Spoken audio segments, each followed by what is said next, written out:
অগ্নিকাণ্ডের কারণে কাবা ঘর জ্বলে গিয়েছিল, ধ্বংস হয়েছিল, কিছু অংশ নষ্ট হয়ে গিয়েছিল।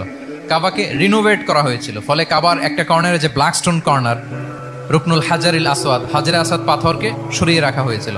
এখন কাবা যখন পুনর্নির্মাণ শেষ, ওই হাজরে আসওয়াদ পাথরকে আবার তার জায়গায় রাখা হবে। কিন্তু কে রাখবে? সবাই রাখতে চায়। সব দলের নেতারা বলে আমরা রাখবো, এক দলের নেতা বলে যে আমি রাখবো, অনেক very prestigious and dignified issue, prestige আমরা কাউকে নিতে দিব না। আরেক দলের নেতা বলে না, ওদের বেশি আমরা রাখবো। এক দলের নেতা বলে যে না, এটা আমাদেরই। আরেকজন বলে রক্তের গঙ্গা বইয়ে দিব মক্কায়, কিন্তু এই সম্মান হাতছাড়া হতে দেব না। এখন জাতীয় চার নেতা গেছে তার দিকে, প্রধান তো নাই। পাথর কয়টা? শুধুমাত্র একটা। মিন টাইম রাসূল সাল্লাল্লাহু আলাইহি ওয়াসাল্লাম আসলেন। রাসূল সাল্লাল্লাহু আলাইহি ওয়াসাল্লামকে দেখেই সবাই হ্যাপি, সবাই বলে যা আমিনুন রাদিনা বি, এই তো আলামিন আসছে, ওই ফয়সালা করবে। আল্লাহ রাসূল সাল্লাল্লাহু আলাইহি ওয়াসাল্লাম বললেন কি হয়েছে? এই ঘটনা।